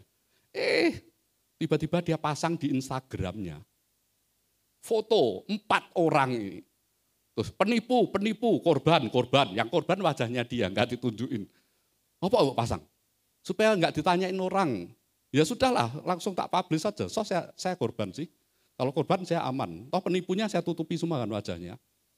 Nah, jadi kadang-kadang kita itu enggak berhikmat sehingga kurang berhati-hati. Tapi yang satu ini sudah berhati-hati loh, jemaat ini sudah berhati-hati loh. Sudah berhati-hati aja masih tertipu. Padahal usianya baru 24 tahun. Dia sangat sukses sebagai pengusaha, tapi mungkin jiwa anak mudanya luar biasa ya, sehingga dia tidak sadar kalau tertipu. Nah kemarin saya ngobrol sama CC-nya dekat sekali sama keluarga kami itu. CC-nya berkata begini, mamah sampai neteskan air mata karena lihat anak bungsunya seperti itu. Terus saya bilang, tapi masih survive kan? Masih, ya sudah. Kalau masih survive kan ya oke. Betul ya? Yang katanya lagi kepada mereka, Lukas 12 ayat 15, berjaga-jagalah dan waspadalah terhadap segala ketamakan. Sebab walaupun seorang berlimpah-limpah hartanya, hidupnya tidak bergantung pada kekayaannya itu. Setuju? Karena bisa dibalik sekejap loh. Bisa dibalik dalam sekejap. Itu sebabnya kemarin saya ngisi di sebuah pabrik emas di Surabaya, Anda pasti tahu pabrik emas itu. Dan dia berkata begini, coba Pak lihat mobil saya, nanti Bapak pulang diantar pakai mobil saya. Tak lihat, loh ngapain kamu pakai yang seperti ini? Saya berkata, hidup hemat itu penting. Jadi artinya dia mulai membeli mobil pun yang sangat efektif, sangat efisien, meskipun tidak mewah. Karena kalau mewah itu berbahaya. Benar ya? Firman Tuhan aja mengatakan begini, jangan mewahkan pintu gerbangmu. Benar ya? Apa sih artinya memewahkan pintu gerbangnya? Oh, flexing dong. Banyak rumah orang yang depannya itu tampak mewah, dalamnya enggak loh. Tapi Anda tahu rumahnya Lim Sulyong, Sudono Salib, depannya biasa saja, dalamnya yang bagus. Ya mending itu ya, betul ya. Coba bilang sama sebelah, kayak casingmu itu biasa tapi tabunganmu akeh ya. Bilang sama sebelahmu. Bilang sama sebelahmu, kamu casingnya sederhana tapi uangmu banyak ya. Gitu diem-diem aja. Itu bang saya sengaja supaya enggak kamu utangi. Oke, nanti kalau casingnya kelihatan deh, hutang 100 dulu ya. Gitu ya. Nah, jadi tidaklah bergantung pada hartanya itu. Suatu kali saya makan malam dengan seorang pengusaha di Jakarta, dan pengusaha itu berkata begini, Pak Safir, semua sekarang melihat saya itu sebagai salah satu konglomerat Indonesia. Bapak tahu enggak waktu Krespon, saya habis-habisan. Karena sekarang menyebutnya, oh ini loh salah satu 9 naga, salah satu. Padahal ya bajunya selalu putih loh. Istrinya juga, iya pakai Alphard, tapi Alphardnya enggak ganti-ganti juga loh. Jadi tetap lama. Nah, dia bilang begini, suatu kali saya sempat jatuh dan saudara-saudaranya semua, saudaranya lumayan mampu sih, kalau dia sendiri seperti itu. Gimana, berapa? Nanti kami jauh urunan gitu loh. Keluarga Chinese kan biasa urunan ya, patungan untuk supply. Terus dia berkata, enggak. Kalian enggak tahu loh utangku banyak loh. Daripada nanti kalian sama-sama jatuh sama saya, lebih baik enggak. Nah terus, siapa yang nolong kamu? Dia berkata begini, pertolonganku adalah Tuhan Yesusku. Keren ini. Dan malam itu Pak Safir, saya berlutut di sepi ranjang saya dan berkata begini, Tuhan, kalau engkau pulihkan bisnisku, aku tidak hanya melayani engkau dengan uangku loh. Tapi akan melayani engkau dengan diriku sendiri. Suatu kali saya sedang dalam pelayanan, tak tanya gini, Pak, saat ini sebetulnya apa sih yang kau butuhkan itu? Kan sudah nggak ada. Ada Pak Safir. Tolong carikan ya, komentari Alkitab ini. Kalau ada tolong dibelikan. Duh, kok bisa? Sekarang aku sedang belajar bahasa Ibrani. Anda lihat aja di antara 10 besar konglomerat yang suka belajar Ibrani, yaitu yang saya bicarakan. Keren ya, malah belajar Ibrani. Setelah selesai, saya akan belajar Yunani. Wah ini, enggak sekolah STH, MTH, DTH, enggak. Tapi dia belajar sendiri. Bisa? Ya panggil guru les sih. Saya tanya di sini anak muda, siapa yang panggil guru les Ibrani, tolong angkat tangan. Oh, langsung tak foto, betul ya. Lesnya kalau enggak Inggris, matematika, kemudian apa? Mafia, betul ya. Mafia itu loh, belajar aja ke Jepang. Kan banyak mafia nih, Chicago banyak mafia. Matematika, fisika, kimia kan itu ya. Banyak orang kok belajarnya mafia, ya. Langsung aja ke US gitu belajar dari mafia yang langsung. Jadi jangan bergantung pada kekayaannya. Dan ternyata hidupnya dipulihkan kan. Bahkan jauh lebih besar lagi. Saya pernah suatu kali di rumahnya, enggak ada siapa-siapa itu. Kulkasnya rusak dan saya telepon ke Jakarta. Cik, ini kulkasnya rusak loh. Mau dibeli baru enggak? Enggak usah lah, panggil aja servis. Dan orang bule datang itu hanya sendirian loh, alone. Begitu lihat rumah itu dari bawah ke atas, dia tanya, is it a house, a hotel? Saya berkata a house. Oh dia langsung hormat, dikira aku konglomerat Indonesia, padahal di sini tok. Dia bilang, waduh, kayak gitu. Karena di daerah elit dan enggak tahu itu berapa puluh juta US dollar itu. Mahal banget. Tapi tacinya tetap low profile. Di Jakarta dia tidak pamer-pamer, tidak pernah flexing. Justru orang yang seperti itu akan diberkati. Mengapa? Amsal 28:25, orang yang loba menimbulkan pertengkaran, tetapi siapa percaya kepada Tuhan diberi apa? Kelimpahan. Coba tepukkannya, percaya saja, kamu diberkati kok. Loh, saya ditepuk terus ragu-ragu, masa sih? Pernah dengar gak ada orang Jawa bilang gini, aku tuh enggak sesuge, tulang kere. Kok ada tulang kere itu? Saya enggak pernah itu lihat ada tulang kere, betul ya? Yang jelas ada tulang keras dan tulang sumsum. Tulang kere enggak pernah ada saya. Ada tulang, oke? Ada jemaat di Medan berkata begini, ayo Pak pelayanan di sini, nanti tak kasih sup tulang sapi. Gitu. Makannya enggak pakai sendok, pakai sedotan. Loh, pasti pernah dengar ya orang Medan ya. Ternyata itu di dalam tulangnya itu ada sumsumnya, katanya hojek sencing ping. Tapi setelah itu kolesterol kita naik, betul ya. Setiap kali ada, kalau Pak Latih makan di Surabaya, saya bilang, Pak, di meja ini semua enggak ada kolesterolnya. Terus dia bilang, yakin bro? Oh yakin. Kalau ke Paramita baru ada.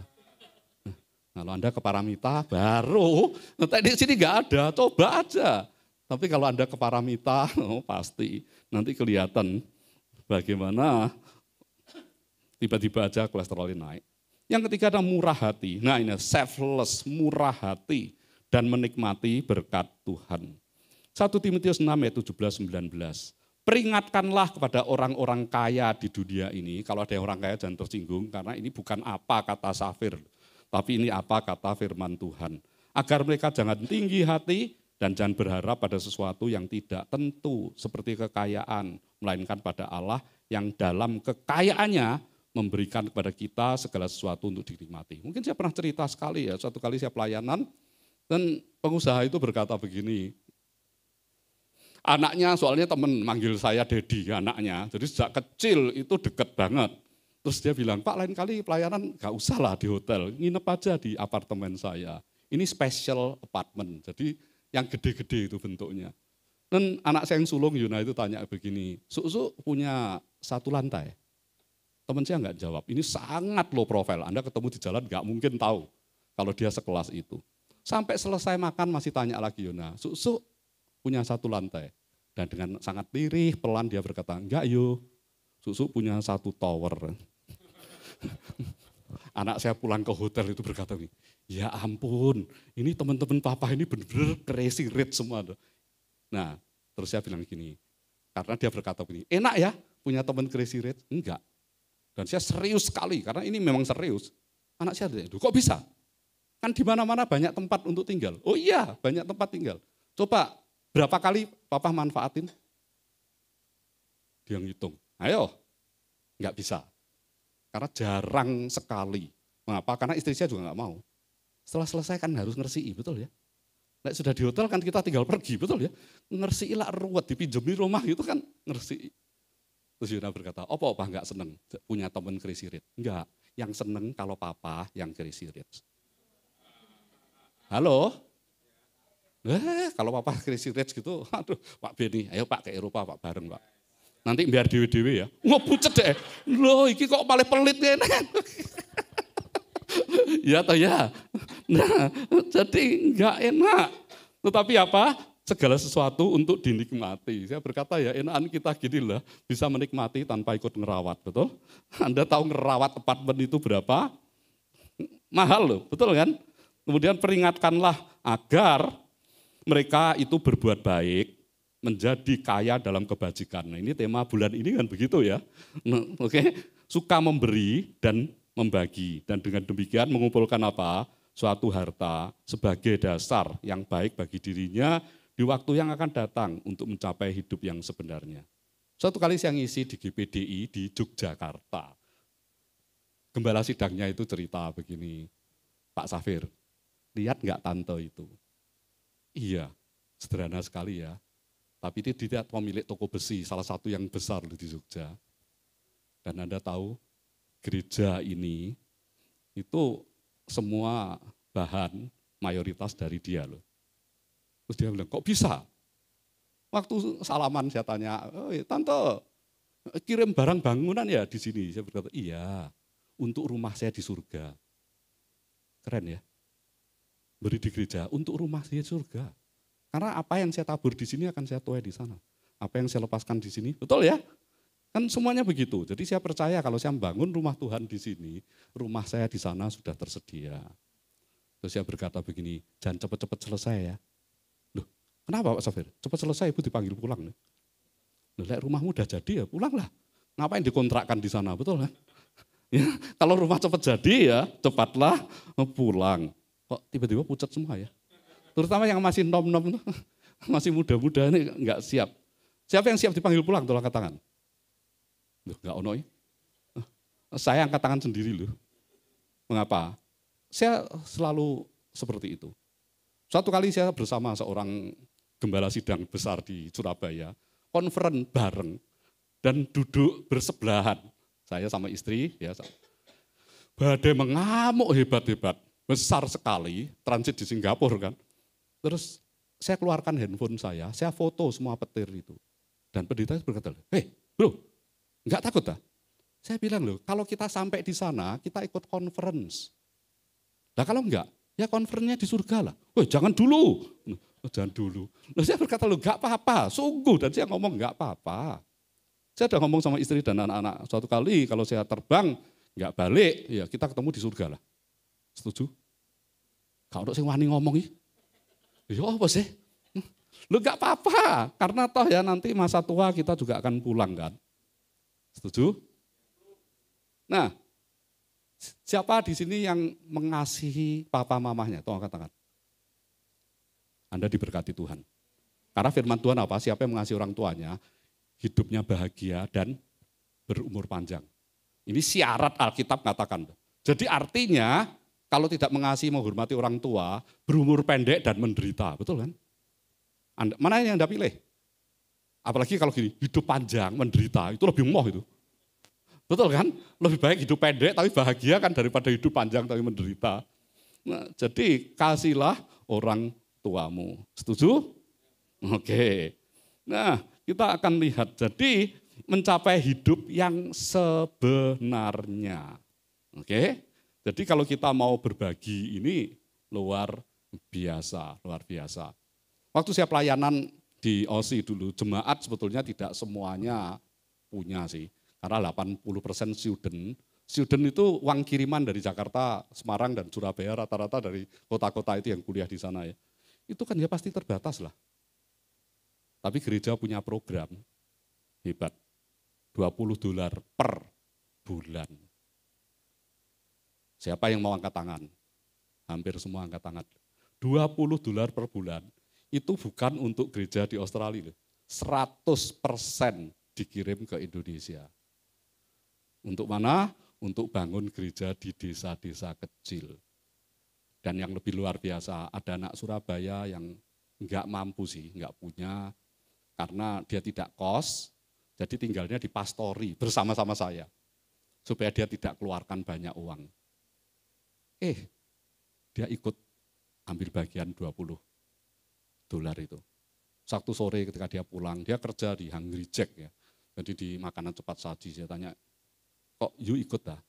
Dia berkata, enggak berat kok. Ini untuk pekerjaan Tuhan. Padahal hidupnya berat. Dia kuliah sambil kerja. Dan kuliahnya casual. Jadi jualan burger, dapur. Jadi tiap hari wajah saya kayak Hungry Jack lama-lama. Lek sisa dibawain pulang. Hari pertama happy, hari kedua happy.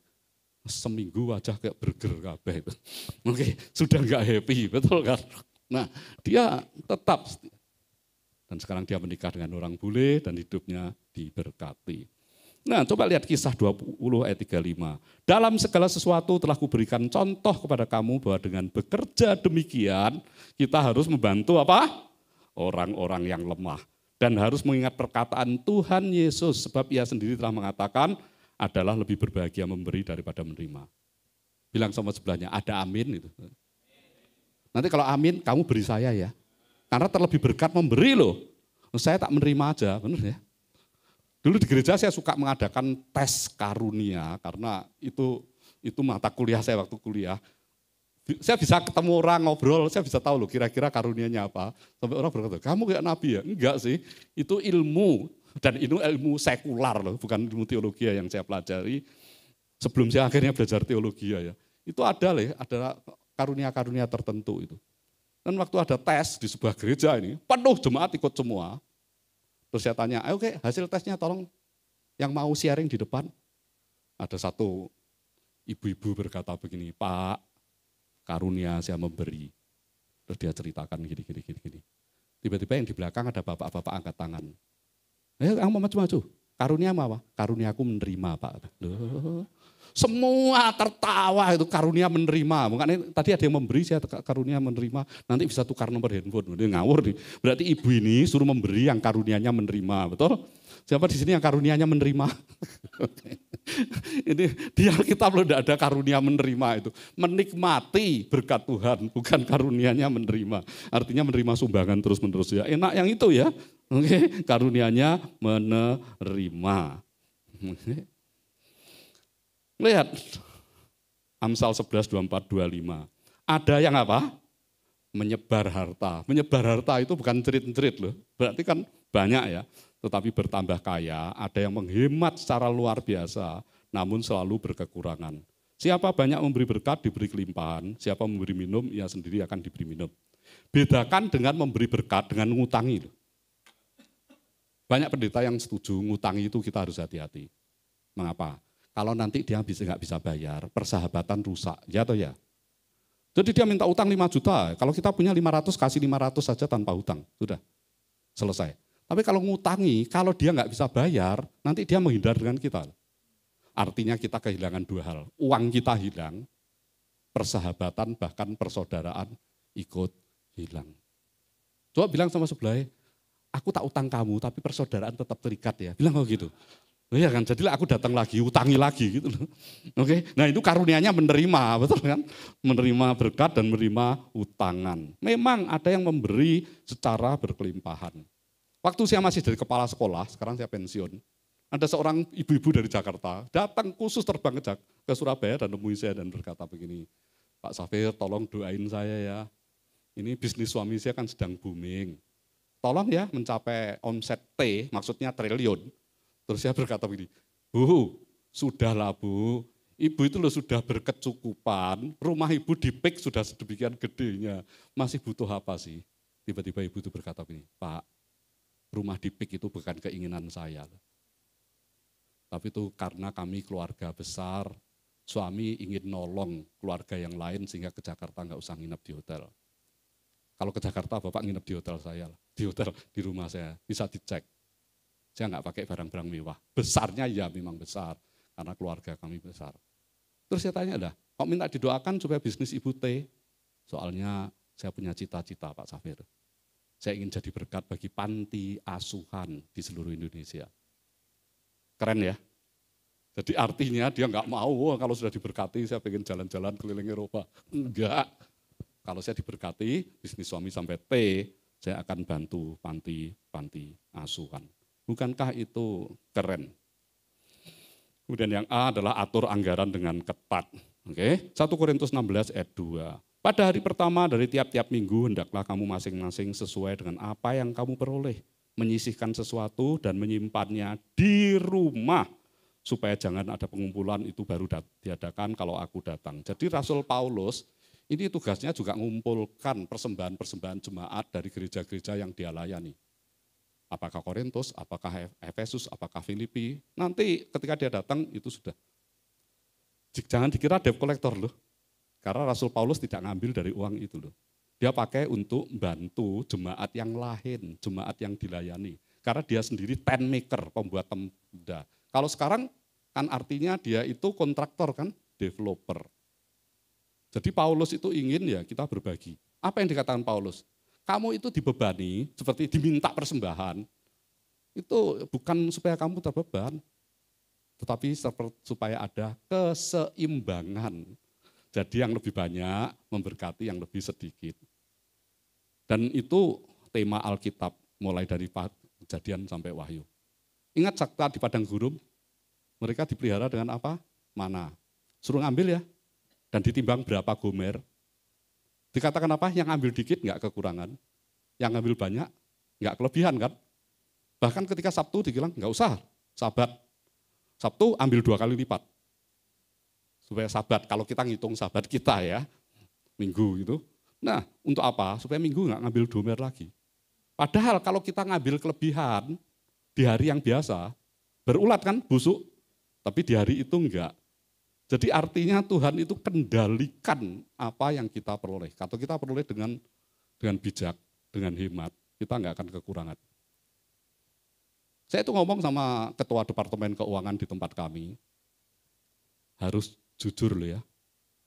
Saya berkata, saya jujur, you harus jujur. Jadi artinya, ini kita berdua nih, seharusnya bisa kong kali kong dong, pakai uang gereja. Jangan. Defisit, katakan defisit, surplus, katakan surplus.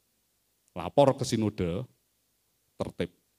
Beberapa orang berkata begini, tempatmu kalau bayar bisa pecahnya kecil ya. Saya bilang iya. Soalnya boleh dicek itu tertib berapapun yang masuk persembahannya kami hitung, kami serahkan. Mengapa? Saya berkata begini, nanti pengganti kita itu loh, saya nggak tahu siapa gembala berikutnya, betul kan? Dan saya berkata anak-anak saya kemungkinan besar nggak akan loh. Mengapa? Yang satu engineering ya, yang satu grafis. Jadi kemungkinan dia juga tidak akan jadi gembala. Dia berkata, Pak aku mungkin nggak stay loh ya di Indo. Jadi ya Papa siap-siap aja, malah kalau bisa Papa pindah aja lah dari Indo, kumpul sama kami. Saya bilang enggak, kumpul kan malah Papa membebani kamu, mending di sini kan, betul?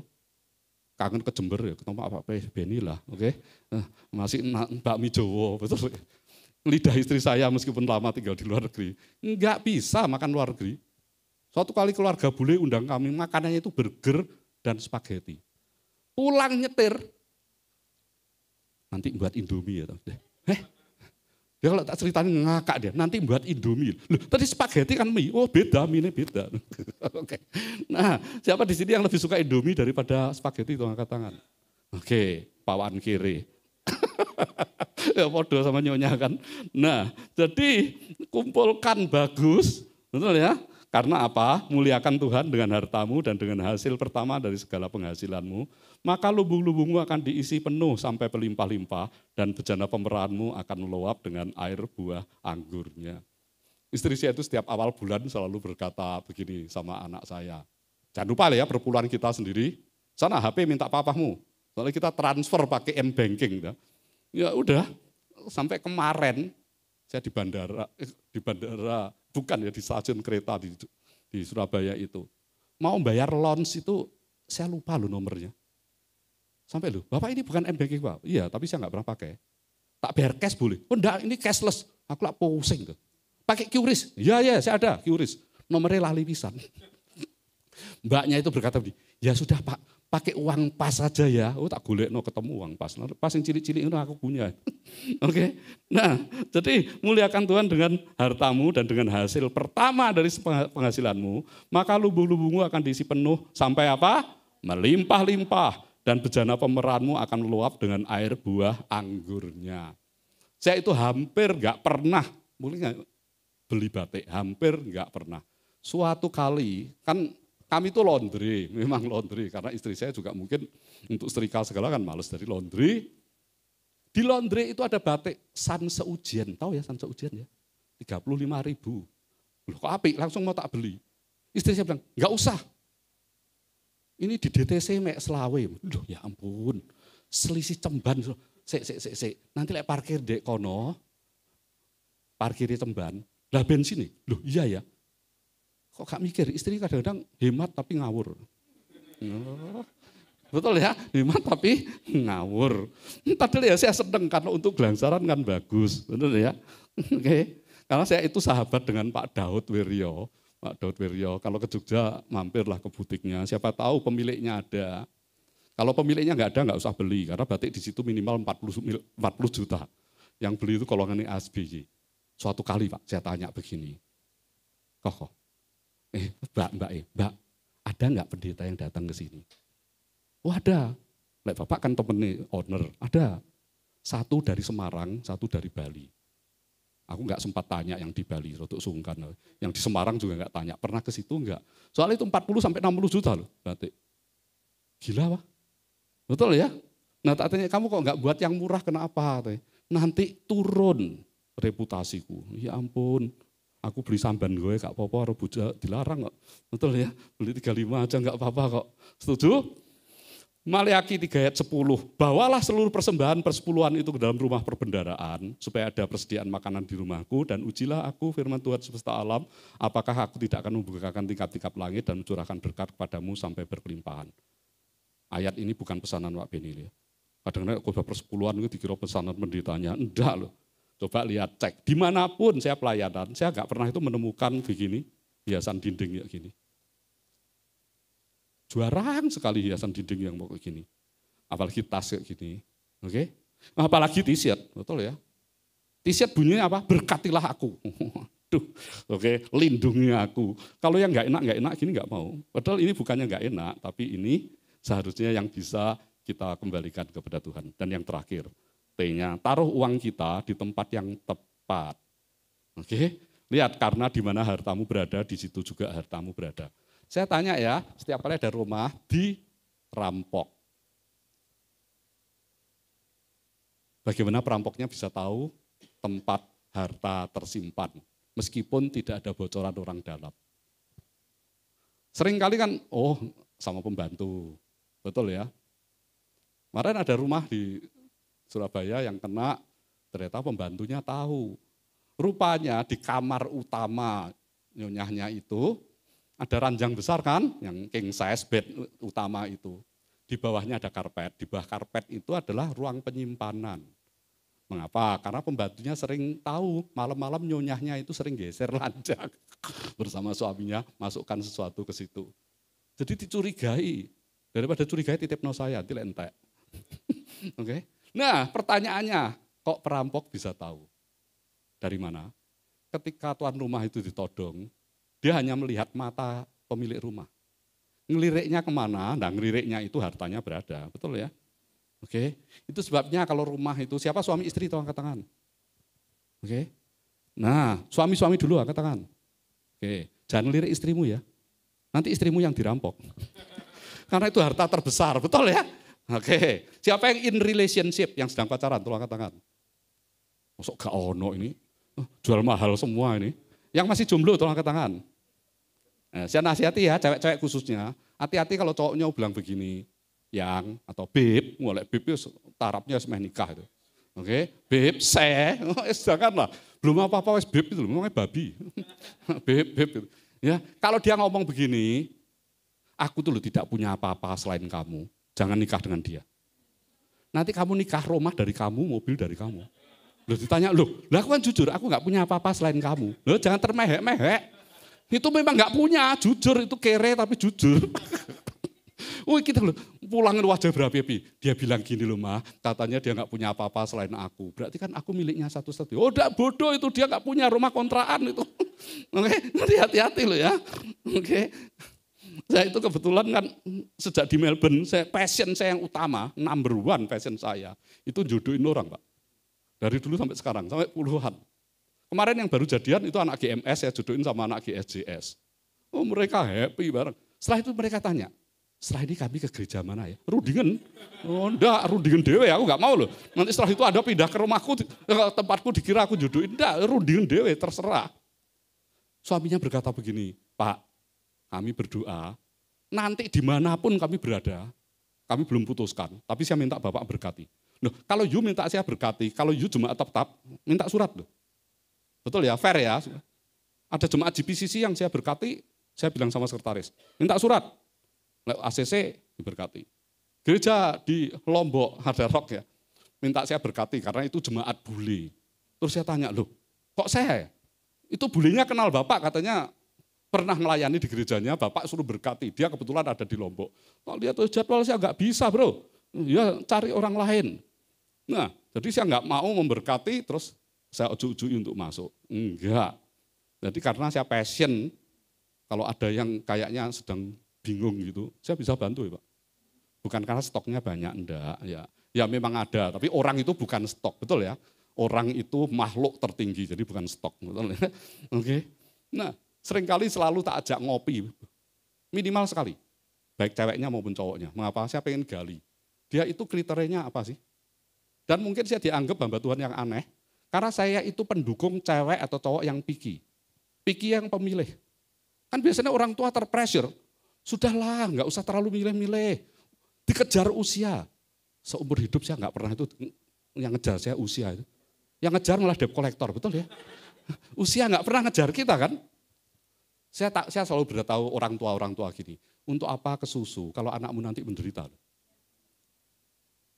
Coba ibu-ibu, cewek-cewek, emak-emak kalau belanja, itu bisa seharian di mall, pulang nggak jadi beli apa-apa itu. Maksudnya mau beli tas, nggak jadi, karena nggak sesuai kan. Nah kalau mau beli tas saja sepiki itu, pasangan hidup kok terlalu picky. Salah satu pemilik merek Aqua, itu dulu jemaat waktu saya di Sydney, itu tak tanya loh, kamu ganteng begini, kaya gini kok belum dapat. Saya picky Pak, loh gak apa-apa, picky, go ahead. Suatu kali saya kenalkan orang, tapi tak kenali gak apa-apa ya? Ya gak apa-apa. Tapi saya tolak, Bapak nggak tersinggung. Lah ya enggak, yang tersinggung cewek bukan saya, betul kan? Ngapain saya tersinggung? Saya hanya kenalin kan. Dan itu berlangsung. Bulan lalu saya pelayanan di Jakarta. Dan pelayanan Jakarta kan banyak sekali yang muda-mudinya kan. Malam terakhir ini, sudah khotbah yang terakhir malam. Ada 3 keluarga ngajak saya makan Pak. Dan masing-masing itu ngajak anak ceweknya. Pak ini anak cewek juga yang masih single loh Pak. Ada yang lulusan Seattle, ada yang lulusan Washington, ada yang California. Jadi mereka itu high profile tapi masih single. Terus saya tanya, loh kalian itu apa? Aku dulu ngejar karir di US. Jadi waktu for good pulang ke Indonesia belum dapat. Terus mereka berkata begini, Pak, kita ngobrol di tempat lain ya. Ini sama papa mama gak enak itu. Terlalu tua. Loh aku mau pikir gak tua. Oh tapi Pak Safir lebih update ini. Oh papa mama itu pemikirannya kuno itu. Langsung bilang, Pak Safir tak culik ya, kita ngopi ya. Ya silakan, sampai mall tutup, aku belum dipulangkan ke hotel ya. Wis rodok ngantuk. Yang satunya berkata begini, pesawat besok Bapak Surabaya jam berapa? Siang. Tak jemput jam 8 ya. Neruskan ngopi gitu. Dan setelah pulang, saya teman-teman yang bujangan ya di Jakarta siapa ya? Saya jodohin. Kontak sendiri ya. Sudah nggak usah ngomong, saya tidak akan kepo, saya tidak cek Instagram kalian. Hanya kalau sudah jadian, aku kirim mono kepala babi. Loh, itu pendapat kuno. Sampai sekarang aku belum pernah dikasih kepala babi. Enggak. Oke. Nah, jadi ada pendeta gembala sidang di Rock, yang nggak usah sebutkan. Bilang gini, Pak, lek anakku dapat, Bapak tak kei babi sak kandangnya. Yus kandangnya pengen babine kayak aku. Oke. Nah, jadi itu passion saya. Karena apa? Rumah tangga yang bahagia, itu gereja bahagia. Oke. Nah, gereja bahagia, Indonesia juga diberkati Tuhan. Setuju? Dan saya happy sekali memang kalau saya kenalin orang. Yang terakhir saya kecewa, jujur aja kecewa, karena ini ceweknya bule, cowoknya Chinese Indonesia. Sudah konseling segala. Ceweknya datang ke Indonesia, seminggu kemudian datang ke saya, dia nangis, dia berkata, Pak Safir, saya nggak jadi merit. Kenapa? Mamahnya cowok saya so konservatif. Dia nggak ngerti istilah kolot. Nggak boleh dapat istri bule. Terus saya berkata, sama. Loh kok sama? Saya dulu dengan orang Jerman sama mamah juga nggak boleh. Oke? Tapi istri saya nggak pencemburu loh, jadi foto-foto kami dengan orang Jerman masih ada. Suatu kali anak saya tanya, Pak ini pirang Jerman ini siapa ya? Lumayan ya? Oh ya nggak lumayan lagi, enggak masa Bapak seneng. Kalau Papa jadi sama ini kamu nggak lahir loh. Betul kan? Karena mama suruh nyari orang Indonesia dan saya taat. Jadi tadi jangan berontak loh sama orang tua. Nanti tak ajari gini terus Anda dapat orang Ethiopia, Zimbabwe, Afghanistan itu. Kan enggak, betul ya? Nah pertama, janganlah kamu mengumpulkan harta di bumi, oke?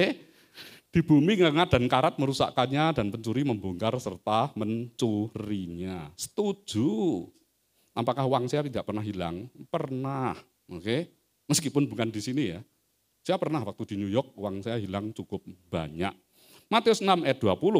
Jadi jangan kumpulkan harta. Artinya ya asal kita bisa hidup, bisalah. Oke? Karena ya ini pencurinya itu maut. Salah satunya adalah sakit penyakit. Cihu itu kakak ipar saya ya. Sudah dipanggil Tuhan dan kami nggak menduga dia punya anak 2 cewek. CC juga nggak siap. Mengapa? Saya tanya, C kamu ada habis berapa? Ya 1 rumah mewah lah di Surabaya. Bayangin, kalau Anda kena cancer, itu waduh gila-gilaan. Toh sudah seperti itu dipanggil Tuhan. Saya ngomong BCC, sudahlah C, anak-anakmu cewek-cewek ya sudah selesai S2 semua ya sudahlah. Itu memang jalan Tuhan. Bukan aku nggak mencintai Cihu loh, aku sangat mencintai Ciau. Mengapa? Karena anak sulung saya dulu yang nyukur gundul itu jauh saya itu. Oke? Jadi hati-hati apa saja bisa hilang, tetapi kumpulkanlah bagimu harta di surga. Dan di surga ngengat dan karat tidak merusakkannya dan pencuri tidak membongkar serta mencurinya. Mari kita lihat konklusinya. Agar kita bisa hidup hemat, frugal living, sikap hati yang utama harus memiliki rasa cukup. Ini yang utama. Kalau kita punya rasa cukup selesai. Lihat Keluaran 16 ayat 18. Ketika mereka mau nakarnya dengan Gomer, maka orang yang mengumpulkan banyak tidak kelebihan dan orang yang mengumpulkan sedikit tidak kekurangan. Tiap-tiap orang mengumpulkan menurut apa? Keperluannya. Oke? Enggak perlu banyak-banyak. Tips sederhana yaitu adalah reduce, reuse, and recycle. Pakai 3 hal ini. Reduce, ini minimize the amount of waste we create. Jangan menumpuk terlalu banyak, bisa akhirnya expired pasti. Coba cek kalengan-kalengan di rumah Anda. Kadang-kadang ada kalengan yang terpaksa saya buang karena expired. Kalengan dengan merasa, oh ini tahunan, oh iya tapi di situ ada expired date-nya loh. Oke? Yang kedua adalah reuse, gunakan kembali apa yang bisa Anda gunakan. Dan ibu-ibu loh keren. Celana panjang, sudah lusuh dipotong jadi celana pendek. Oke? Lusuh lagi, dipotong lagi jadi begini. Itu kebangetan itu. Itu ngirite kenemenen itu, betul ya? Oke, reuse, purpose of all item, reuse them again. Gunakan lagi dan lagi. Recycle, create new product from waste. Jadi gunakan produk-produk baru dari, nah ini, reduce, matikan listrik, air. Ada pasutri ke puncak, suaminya, istrinya berkata begini, Pah, kita balik ke Jakarta. Kenapa? Aku lupa matiin kompor. Nanti rumah kita kebakaran. Oh suami langsung putar balik. Gila kamu. Setelah balik, suaminya muter balik lagi ke puncak. Tenang saya. Kenapa? Aku lupa matiin air. Enggak kebakaran. Situ lupa matiin kompor, enggak mungkin kebakaran. Aku lupa matiin air. Maling kebanjiran. Ini podo edan nih dua-duanya. Betul ya? Reuse, gunakan sesuatu. Anak saya kan udah gede semua. Jadi semua mainan anak-anak kami kasihkan ke orang yang membutuhkan. Semua mainan, tidak peduli baru atau lama, ada yang belum kepake, semua kami sumbangkan. Masa papai mainan lagi? Lek mau ngirit, tinggi cucu. Lek mau ngirit lagi, sampai cicit dan canggah, itu pelit namanya. Oke, toh nanti sudah beda. Recycle, gunakan barang-barang yang mungkin sudah tidak terpakai. Reduce, reuse, recycle. Sehingga kotak sampah di beberapa kota sudah mulai 3 ya. Dan itu bagus. Dan isikan sesuai dengan itu. Memang ibadah itu kalau disertai rasa cukup memberi apa? Keuntungan besar. Nah, saya dulu sering melayani di Vancouver ya. Nah, di Kanada itu ada seperti ini. Jadi makanan itu namanya rescue food. Makanan untuk menolong orang lain. Mengapa? Di Vancouver itu tiap hari berapa banyak daging yang terbuang. Orang-orang kaya itu gila-gilaan, makannya banyak sisa. Saya miris ngomong istri dia, lihat ini angka-angka ini. Ini dikirim ke Indonesia kan luar biasa ya. Jadi delivering food, good surplus food to people in need. Biasanya kayak ke food bank. Food bank itu adalah penjual makanan murah, nanti ibu-ibu kita suruh masak dan kita bagikan ke homeless, orang-orang yang kekurangan. Dan inilah bentuknya, ini yang disebut makanan-makanan yang dipakai untuk rescue. Rescue food, makanan yang dipakai, toh kalau nanti untuk besok, sia-sia.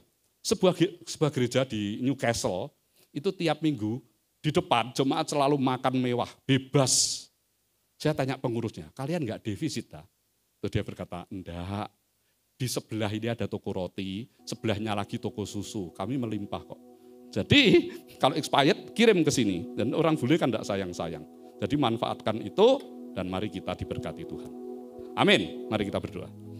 Bapak, kami mengucap syukur dengan gereja hari ini pakai tema yang luar biasa, yang bukan hanya di awang-awang, tetapi down to earth, membumi, bahwa jemaat itu juga butuh ekonomi yang baik, ekonomi yang stabil. Sehingga tema bulan ini sungguh dahsyat, karena ternyata kami bukan pelit, ternyata dengan berbagi hidup kami justru akan diberkati Tuhan. Berkati jemaat di tempat ini Tuhan, karena mereka punya hati yang dermawan, mereka suka memberi. Maka kami percaya gereja Rock di Jember ini akan diberkati, bukan hanya secara kualitas, tetapi kuantitas pun akan diberkati. Berkati Pak Beni beserta istri dan semua tim yang ada.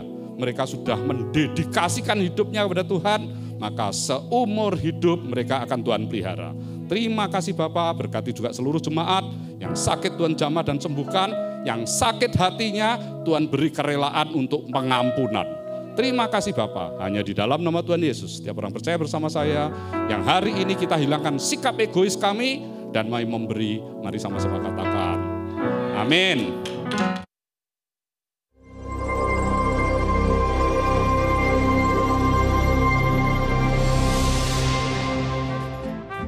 Komunitas Kerajaan atau KK adalah sebuah komunitas yang berkomitmen untuk saling mendukung, saling mendoakan, dan belajar untuk hidup sama seperti Mesias hidup. Kami mengajak bagi Anda yang rindu tertanam di dalam KK, segeralah bergabung dan hubungi Bapak Adi Chandra atau Rock Center Jember. Mari kita bersama-sama berdoa untuk bangsa dan kota kita dalam doa pagi melalui Zoom yang diadakan setiap hari Sabtu pukul 5 pagi. Ibadah anak, Rocky, setiap hari Minggu pukul 8, bertempat di ruang Rocky House Music Room Mojopahit F1 Jember. Mari para orang tua, dukung anak-anak untuk beribadah dan belajar bersama dalam suasana yang penuh kasih dan keceriaan.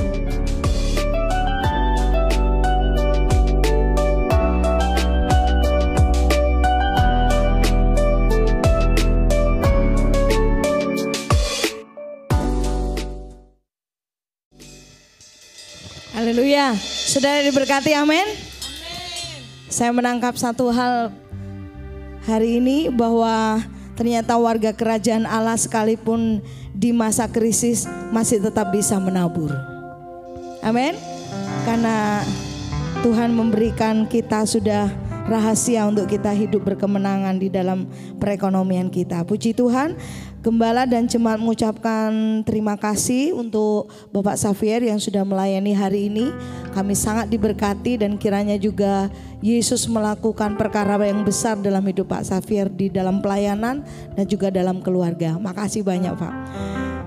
Baik, Gembala dan jemaat juga menyambut Bapak Ibu Saudara yang baru pertama kali beribadah di tempat ini.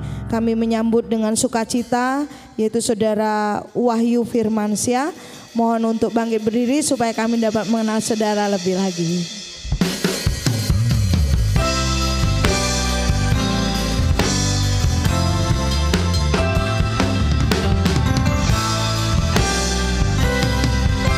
Sama-sama katakan, welcome. Welcome to the kingdom. Kita sambut anak-anak raja, anak-anak yang hebat dan luar biasa.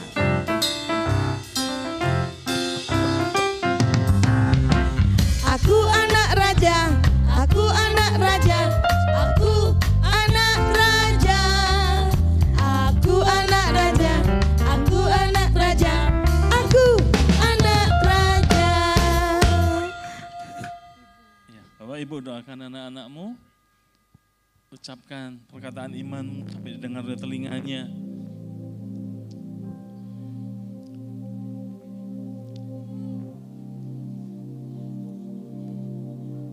Mari jemaat ulurkan tanganmu bagi orang tua di depan ini. Kita akan mendukung doa mereka. Mengucap syukur pagi hari ini Tuhan, kami melihat anak kami, anak-anak yang Kau berkati, yang menjadi kebanggaan bagi orang tuanya. Kami bersuka cita orang tua yang mengasihi anak-anaknya Tuhan. Dan mereka boleh mengajar, mendidik dengan kasih, dengan kesabaran, dan memberikan teladan iman dalam kehidupannya.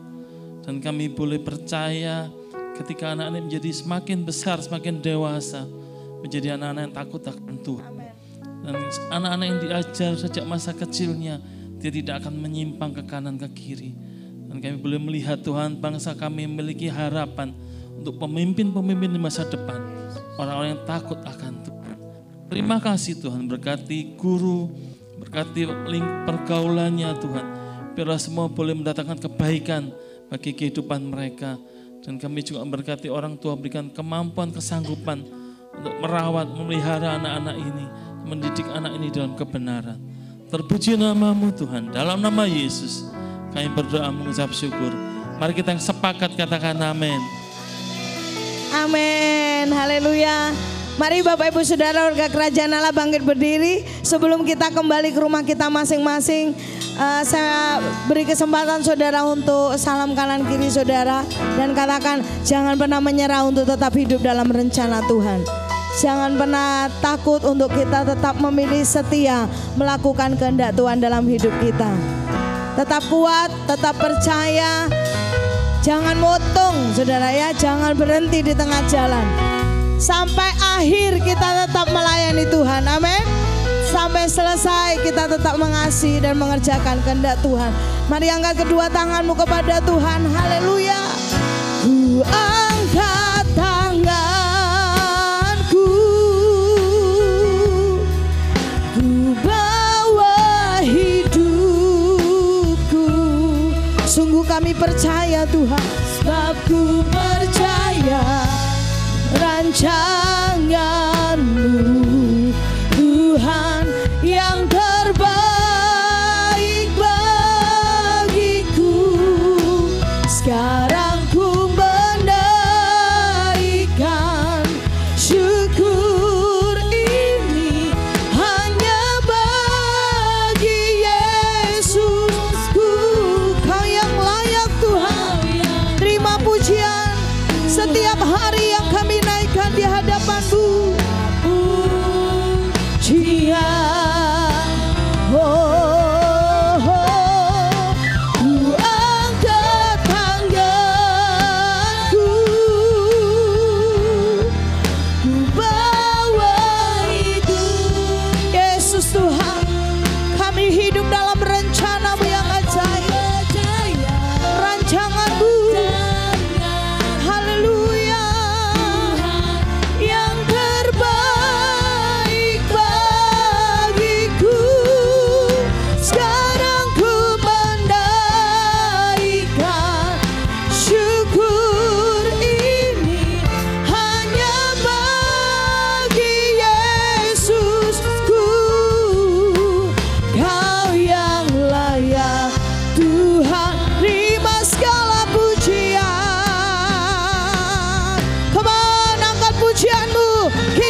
Sorak-sorai bagi Raja di atas segala raja, Yesus Kristus namanya. Haleluya.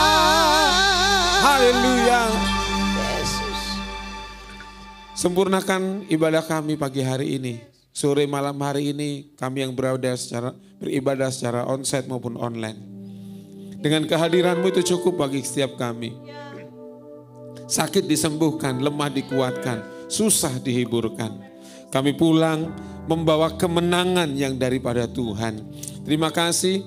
Kami bersama dengan seluruh jemaat-Mu di tempat ini berdoa buat hamba-Mu Bapak Xavier Quentin Pranata yang Tuhan pakai untuk berbicara buat kami pagi hari ini Tuhan. Tuhan terus mengurapi hamba-Mu dengan hikmat dan kuasa yang daripada Tuhan. Sehingga kemanapun hamba-Mu diutus oleh Engkau menyampaikan kebenaran firman Tuhan. Disertai dengan kuasa dan urapan yang daripada Tuhan. Diberkati dengan kesehatan dan kekuatan. Sehingga kemampuan ilahi menyertai pelayanan hamba-Mu. Memberkati rumah tangga, memberkati keluarga Tuhan. Kami percaya kiranya rahmat rumah tangga dan keluarga hamba-Mu ini Tuhan, nama Tuhan dipermuliakan. Sekali lagi kami bersama dengan jemaat Tuhan memberkati hamba-Mu Bapak Xavier di dalam nama Tuhan Yesus. Terima kasih Tuhan. Sebelum kami pulang kami memberikan persembahan. Apapun yang kami berikan, yang kami persembahkan dengan sukacita, dengan hati yang penuh dengan sukacita, karena kami tahu Tuhan sudah memberkati kehidupan kami. Mari kekasih-kekasih Tuhan, warga kerajaan Allah, angkat tanganmu di depan Tuhan. Kekasih Tuhan, warga kerajaan Allah, pulanglah dan terimalah berkat Tuhan yang sempurna turun atasmu. Dia yang menyertai perjalananmu dan Dia yang memegang tangan kananmu. Dia yang meneguhkan kakimu untuk terus melangkah dan terus maju. Sebab akulah Tuhan sumber kekuatan.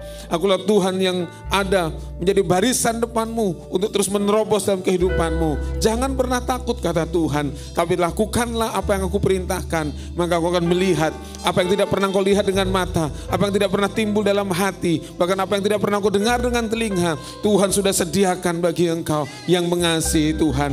Dan pulanglah dan aku mengutus engkau. Mengurapi engkau. Menjadi perwakilan kerajaan Allah. Sehingga lewat hidupmu nama Tuhan dipermuliakan dan kerajaan Allah diperluas. Berkat dari surga turun atasmu dari dalam nama Tuhan Yesus Kristus. Semua yang diberkati dan berkemenangan berkata amin. Selamat hari Minggu, Tuhan Yesus memberkati.